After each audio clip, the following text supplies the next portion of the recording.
प्रजातंत्र में सबको चुनाव लड़ने का हक है और ये तो होना ही था। सोरेन परिवार अपने परिवार से बाहर नहीं दिखता। मुझे लगता है राबड़ी देवी का एक्सपेरिमेंट वो दोहराने की कोशिश कर रहे हैं, पर ये झारखंड है। पिछले चुनाव के भी आंकड़ों को देखें तो एनडीए हम उस सीट पर 8,000 वोटों से आगे था। ये अलग बात था, आजसू और भारतीय जनता पार्टी अलग अलग लड़ी थी। तो इस बार तो हेमंत सोरेन जी के 4 वर्षों का 70,000 करोड़ के भ्रष्टाचार का कलंक भी इस सरकार के ऊपर है, जो चुनाव में रिफ्लेक्ट करेगा। इसके अतिरिक्त जिस तरीके से आदिवासी मूलवासियों को ठगा गया, तो कल्पना सोरेन एक बड़ी हार के साथ अपने पारी की शुरुआत करनी चाह रही है। हम तो पहले भी कहते थे कि हम तो शुभकामनाएं भी देना चाहते थे, पर नहीं दे सकते, क्योंकि जब उन्होंने सोच लिया है कि बड़ी हार के साथ ही करियर की शुरुआत करनी है तो कोई नहीं रोक सकता। दोनों तरफ 10 लोग जेल में चले गए हैं इस मामले में। सेना की जमीन पर अवैध कब्जे की बात थी, रातों रात बाउंड्री वॉल खड़ा कर दिया गया। अब रातों रात बाउंड्री वॉल खड़ा कर दिया गया, सेना की जमीन को कब्जे की कोशिश की गई। प्रथम दृष्टया मामले को सही माना गया, 10 लोग जेल में। कोई और प्रश्न?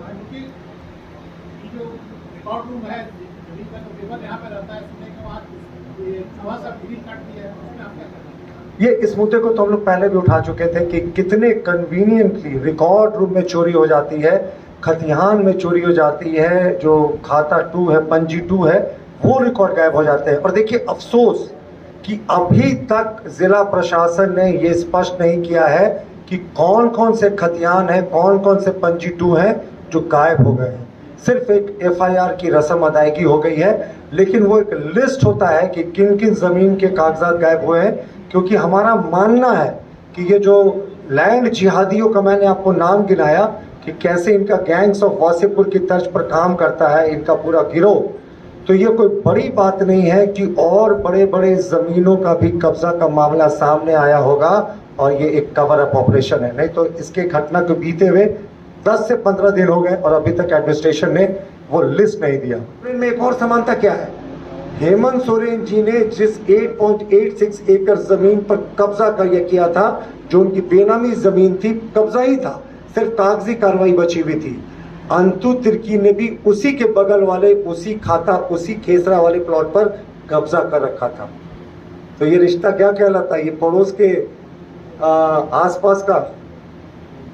तो जेएमएम को बहुत सारी चीजों पे स्पष्टीकरण देना चाहिए कि आखिर कैसा है। देखिए किसी समय हेमंत सोरेन ने नारा दिया था यूथ फर्स्ट। अब यूथ फर्स्ट से ये फैमिली फर्स्ट कब आ गए ये पता ही नहीं चला। अब सिसिलियन माफिया की फैमिली में क्या होता था, सिर्फ उनके परिवार के जो सदस्य वो उसके सदस्य नहीं होते थे, उनके सारे इष्ट मित्र के परिजन।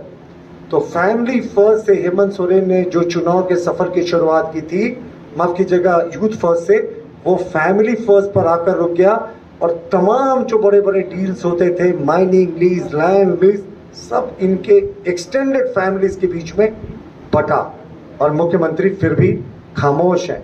और चंपई सोरेन जी के लिए तो हम हमेशा कहते हैं कि चंपई सोरेन जी को जिस तरीके से झारखंड मुक्ति मोर्चा के बीच में दरकिनार किया गया, रैली में उनको किनारे जगह दी गई। झारखंड मुक्ति मोर्चा के तमाम बड़े नेता इस बात को उठाते रहते हैं कि चुनाव होगा, गांडी का चुनाव होगा, उसके बाद नया मुख्यमंत्री का चयन होगा। साहब इतना बड़ा कंफ्यूजन। अव्वल तो कल्पना सोरेन जी गांडी से अपने राजनीतिक पारी की शुरुआत बड़ी हार से करने जा रही है, तो ये तो स्थिति भी नहीं आएगी। लेकिन इनकी सोच देखिए, सोरेन परिवार के बाहर एक आदिवासी मुख्यमंत्री आ गया तो ये इन्हें पच नहीं रहा है। यही इनकी सच्चाई है। तो हमारा आज सरकार से, झारखंड मुक्ति मोर्चा से प्रश्न है कि ये छोटा नागपुर के गैंग्स ऑफ वासेपुर और हेमंत सोरेन जी का बीच का रिश्ता क्या कहलाता है। और लव जिहादियों पे तो आप नकेल नहीं कस सके, ये लैंड जिहादियों पर कब नकेल कसेंगे? धन्यवाद।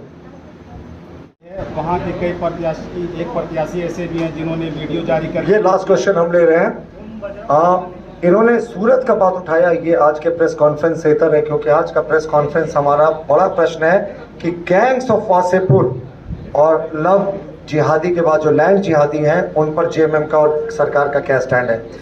देखिए अगर आप याद करें तो 2012 में कन्नौज में डिम्पल यादव निर्विरोध चुनी गई थी।